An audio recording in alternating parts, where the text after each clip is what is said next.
Hello and welcome. आज हम बात करेंगे भाव संधि और भाव मध्य क्या होता है। ये कौन सी ऐसी टर्म्स हैं जिससे प्लैनेट्स इनफेक्टिव या बहुत ज्यादा इफेक्टिव हो जाते हैं। सिंपल लैंग्वेज में बात करें तो जैसे हर घर का एक एंट्री और एग्जिट पॉइंट होता है और एक मिडिल पॉइंट होता है, उसी तरह से हमारी कुंडली के भी जो 12 भाव हैं उनका एक संधि पॉइंट है, एंट्री एग्जिट पॉइंट है और एक मिडिल पॉइंट है। तो ऑब्वियसली जो इंसान मिडिल पॉइंट पर है, घर के बिल्कुल सेंटर में है, उसका से कंट्रोल फॉर गुड और फॉर बैड बहुत ज्यादा होगा। जो इंसान घर की एंट्री या एग्जिट में है, वो घर को अप्रोच कर रहे हैं या करके निकल चुके हैं, वो इतना चाह के भी इतना कंट्रीब्यूट नहीं कर पा रहे हैं। इससे प्लैनेट अच्छा करेंगे या बुरा करेंगे कोई लेना देना नहीं है, वो अपने natural signification, relationship with the house और लॉर्डशिप के अकॉर्डिंग ही करेंगे। पर आपका कितना कंट्रोल है उस घर पर, वो हमें पता चलता है कि आप घर की जो भाव मध्य की डिग्री है उसके पास आ रहे हैं या उससे दूर जा रहे हैं, उस बात से पता लगता है। तो भाव संधि मीन्स जहाँ पे दो घर मिल रहे हैं, उनका एंट्री और एग्जिट पॉइंट। और भाव मध्य means middle point of the house. अब इसको कैलकुलेट करने के कई तरीके हो सकते हैं, जैसे मैं इक्वल हाउस डिस्ट्रीब्यूशन के अकॉर्डिंग इसको देखती हूँ। अगर आपको श्रीपति समझ में आता है या कोई और मेथड समझ में आता है तो आप उस तरह से भी लगा सकते हैं।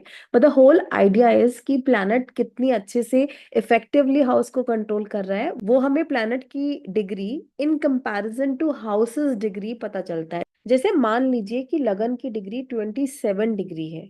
अब ये 27 डिग्री हर हाउस में प्लेस होगी और वो हर हाउस का भाव मध्य होगा। इस 27 डिग्री के अकॉर्डिंग ही हम उसकी भाव संधि कैलकुलेट करेंगे।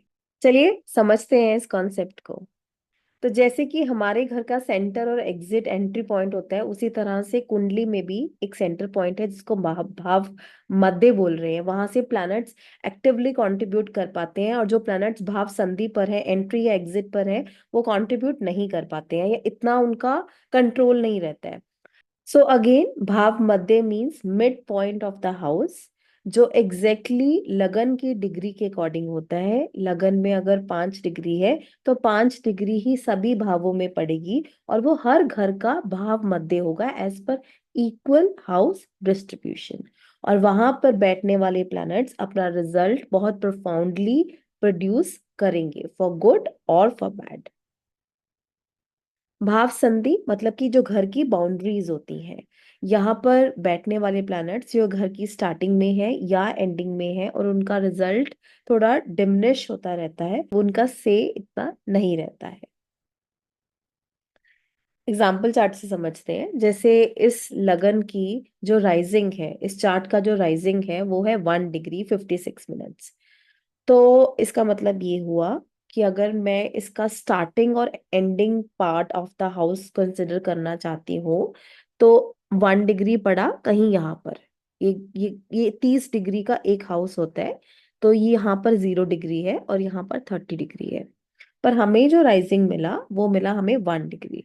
तो मतलब कि कहीं यहाँ पर हमारा, इस पॉइंट पर वो हमारा भाव मध्य है, centre point of the house है। तो इसके अकॉर्डिंग इसके पीछे वाले 15 डिग्री और आगे वाले 15 डिग्री हमें बताएगी कि हमारी हाउस की रेंज कैसी जा रही है। सो पिछले वाले भाव पर 16 डिग्री से हमारा फर्स्ट हाउस का इम्पैक्ट स्टार्ट हो जाएगा, वो हमारे फर्स्ट हाउस की रेंज बनेगी। और इस हाउस के 16 डिग्री तक हमारा एक हाउस कंप्लीट हो जाएगा। मतलब एक्वेरियस का कुछ हिस्सा और कैप्रिकॉर्न का कुछ हिस्सा मिला के हमारे फर्स्ट हाउस को कंप्लीट कर रही है। तो हम राशि की डिग्रीज को पकड़ रहे हैं अपने हाउस की रेंज को पकड़ने के लिए। और उस रेंज में जितने भी प्लैनेट्स आएंगे वो हमें उस हाउस को डिफाइन करेंगे।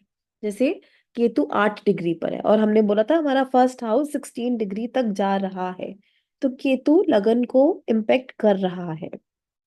अब क्योंकि हमारी जो भाव संधि की डिग्री है वो 16 है, इसका मतलब जो भी प्लैनेट 16 के आसपास बैठे हैं वो एक डाउटफुल रेंज में आ जाएंगे। Even if Saturn is placed in the fourth house, फिर भी हमें कंफर्म करना होगा क्वेश्चंस पूछ के कि सैटर्न फोर्थ के बहुत ग्रेट इम्पैक्ट्स नहीं दे रहा होगा। अब क्योंकि सैटर्न 19 डिग्री पर है, तो उनका ज्यादातर जो इम्पैक्ट होगा वो फिफ्थ हाउस की तरफ होगा, as per equal house distribution. वहीं क्योंकि हम लगन की डिग्री 1 डिग्री 56 मिनट्स बोल रहे हैं, और जुपिटर लगन की डिग्री के बहुत पास है, तो जुपिटर ने जो सिक्स्थ हाउस का इम्पैक्ट देना है वो कंप्लीटली देंगे।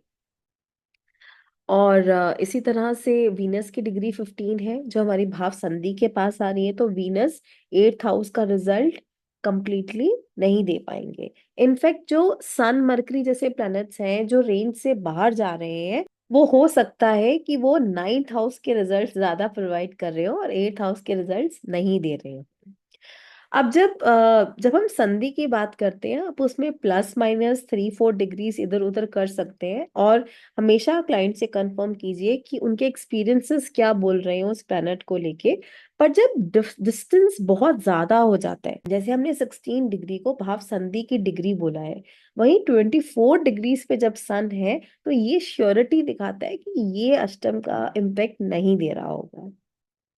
एक और चार्ट पर बात करते हैं। वर्गो राइजिंग में जो हमारी राइजिंग डिग्री है वो है 27 डिग्री, तो वो हमारी बनी भाव मध्य, middle point of the house. अब वहीं से मुझे 15 डिग्री प्लस और 15 डिग्री माइनस की रेंज पकड़नी है। मतलब कि वर्गो की 12 डिग्री से लेके तुला की 12 डिग्री तक मेरे फर्स्ट हाउस की रेंज जाएगी, और उस रेंज के बीच में अगेन केतु आ रहे हैं, सेम लाइक प्रीवियस चार्ट, तो वो अपना इम्पैक्ट देंगे। वहीं 12 डिग्री की रेंज में मून जब 11th लॉर्ड 11th हाउस में बैठे हैं, तो हमें पूछना पड़ेगा कि आपको चंद्रमा के 11th के रिजल्ट मिल रहे हैं या नहीं मिल रहे हैं। सैटर्न लगन के एग्जैक्ट डिग्री पर है, इसका मतलब है वो थर्ड हाउस के कंप्लीट रिजल्ट्स दे पाएंगे। वहीं सन भी डिग्री के आसपास है, वो भी कंप्लीट रिजल्ट्स दे पाएंगे। जहां हम जुपिटर की 8 डिग्री देखते हैं, वहां हमारे दिमाग में डेफिनेटली आएगा कि जुपिटर अब seventh Lord in the seventh house का रिजल्ट दे रहे हैं कि seventh Lord in the sixth house का रिजल्ट दे रहे हैं। So always counter question before saying anything, जब हम ऐसी ट्रिकी डिग्रीज के बीच में फंस जाते हैं। एक बात जो बहुत ज्यादा इंपॉर्टेंट है वो ये कि जब जैसे लगन की डिग्री 15 है और कोई प्लैनेट 10 डिग्री पर प्लेस्ड है किसी भी हाउस में, तो इसका मतलब है कि विद पैसेज ऑफ टाइम वो जो भी डिग्री है किसी भी भाव की जो मिडिल डिग्री है उसको अप्रोच कर रहे हैं। तो प्लैनेट का जो इन्फ्लुएंस है with passage of time increase होगा, डिक्रीज नहीं होगा। वहीं अगर लगन की डिग्री 15 है और कोई प्लैनेट 17 या 18 डिग्री पे प्लेस्ड है, तो वो कंप्लीटली इम्पेक्ट कर रहे हैं, पर उनका इम्पेक्ट जो है with passage of time decrease होने लग जाएगा, क्योंकि वो भाव मध्य की डिग्री से अब दूर जा रहे हैं। ये सबसे इंपॉर्टेंट पॉइंट है। देखिए, ये कॉन्सेप्ट किसी भी प्लैनेट को स्ट्रॉन्ग या वीक या अच्छा या बुरा नहीं कर रहा है। जैसे मान लीजिए कि लगन की डिग्री 15 है, और जो मरकरी है वो बिल्कुल बिगनिंग या एंडिंग संधि पर बैठे हुए हैं, तो हम ये नहीं बोलेंगे क्योंकि मरकरी संधि पर है इसलिए मरकरी वीक हो गए। इसका मतलब सिर्फ इतना है कि मरकरी उस पर्टिकुलर हाउस को इन्फ्लुएंस नहीं कर रहे हैं। मरकरी अपने नेचुरल सिग्निफिकेशन और लॉर्डशिप का जो इम्पैक्ट देना चाहते हैं वो कंप्लीटली देंगे। जैसे कि एरीज राइजिंग में अगर हमारा लगन राइजिंग है 15 डिग्री, और जो मरकरी प्लेस्ड है वो प्लेस्ड है 30 डिग्री पर, तो इसका मतलब ये हुआ कि मैं ये बोल रही हूँ कि मरकरी अब मेरे फर्स्ट हाउस को इतना इन्फ्लुएंस नहीं कर रहा है। पर मैं ये नहीं बोल सकती हूँ कि मरकरी जो कि थर्ड और सिक्स्थ लॉर्ड है वो अपने सिग्निफिकेशन या लॉर्डशिप का काम नहीं करेंगे। उनको अपना काम करने के लिए फर्स्ट हाउस की रिसोर्सेस को यूज करना था, शायद वो नहीं कर पा रहे हैं। पर whatever Mercury wants to do वो फिर भी करेंगे। Sun chart and moon chart, जिस तरह से लगन की डिग्री को बेस बना के कैलकुलेशन की जा रही है, जब सन चार्ट और मून चार्ट की बात आती है तो मून की डिग्री और सन की डिग्री इंपॉर्टेंट हो जाएगी। जैसे लगन की डिग्री 27 है, पर सन की डिग्री 5 है, मून की डिग्री 10 है। तो जब हम सन चार्ट से कैलकुलेशन करेंगे तो हम सन की डिग्री को बेस बना के कैलकुलेट करेंगे, वहीं हम मून चार्ट से भी मून की डिग्री को इंपॉर्टेंस देंगे। ये चार्ट देखिए, इसमें हमारा जेमिनी राइजिंग वो 20 डिग्रीज इन द लगन। इसका मतलब है जो हमारी रेंज है वो 5 degree of Gemini to 5 degree of Cancer चली जाएगी। सन उस रेंज के अंदर आते हैं, 8th हाउस में प्लेस्ड है। पर सन क्योंकि 20 डिग्री से दूर जा रहे हैं, इसका मतलब है विद पैसेज ऑफ टाइम उनका जो इम्पैक्ट है वो रिड्यूस होता जाएगा। प्लैनेट्स जैसे कि जुपिटर और वीनस जो डिग्री के पास हैं, उनका प्रोफाउंड इम्पैक्ट फील होगा। वहीं मरकरी एक उस कैटेगरी में आ जाएंगे जहां हमें क्वेश्चन आंसर करके पूछना पड़ेगा कि मरकरी कहाँ के इम्पैक्ट दे रहे हैं।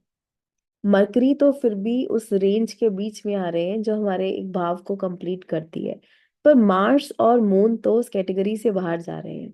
तो यहाँ हमारे क्वेश्चंस पूछने की इंटेंसिटी ज्यादा होनी चाहिए कि आर यू श्योर कि आपको मून सेकंड हाउस के रिजल्ट्स ही दे रहे हैं या फिर वो लगन के रिजल्ट्स दे रहे हैं। एक और चार्ट पे बात करते हैं।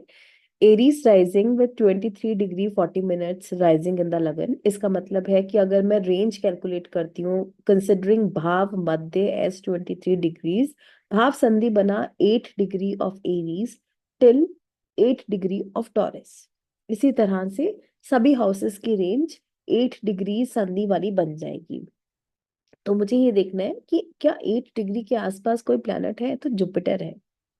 वहीं जुपिटर जो कारक प्लैनेट है इस लगन के, उनको लगन में देख के मुझे बहुत खुश होना चाहिए था। मुझे इतना पता होना चाहिए कि वो प्रोटेक्शन के लिए कंप्लीटली अवेलेबल नहीं है। वहीं अकारक प्लैनेट जो कि शनि है इस कुंडली के, वो भाव मध्य की डिग्री के बहुत क्लोज है, इवन चंद्रमा भी। तो चंद्रमा और शनि जितना इम्पैक्ट मेरे लगन को देंगे उतना जुपिटर नहीं दे सकते। उसी तरह से मंगल का 8th हाउस पे इम्पैक्ट कंप्लीट होगा, क्योंकि वो लगन की डिग्री से एग्जैक्ट मैच कर रहे हैं, 23 डिग्री पर ही वो प्लेस्ड हैं। और इनकी लाइफ में कुछ हुआ भी ऐसा है, जुपिटर की जो प्रोटेक्शन एक्सपेक्ट की जा सकती थी उतनी प्रोटेक्शन नहीं मिली है। सैटर्न ने अपनी हार्शनेस इनको शो की है। इम्पॉर्टेंट बात यह है कि हाउस बदलने से प्लैनेट अपनी राशि नहीं बदलते। Even if they are changing sign, उनका राशि का इम्पैक्ट सेम रहता है। सिर्फ बात इतनी है कि वो कौन से भाव के रिजल्ट दे रहे हैं थ्रू दैट राशि। और दूसरी इंपॉर्टेंट बात ये है, जब आप भाव संधि कैलकुलेट करते हैं तो उस रेंज में पड़ने वाले प्लैनेट्स, जैसे भाव संधि 8 डिग्री आई है, अब 8 डिग्री के आसपास वाले प्लैनेट्स को लेके हमें थोड़ा केयरफुल होना चाहिए कि हमें स्टेटमेंट ये पास करनी है या नहीं करनी है। वही जो प्लैनेट्स भाव मध्य की डिग्री के पास है, हम उनको लेके श्योर हो सकते हैं कि ये अपना इम्पैक्ट 100% प्रोवाइड कर रहे हैं। Thank you so much.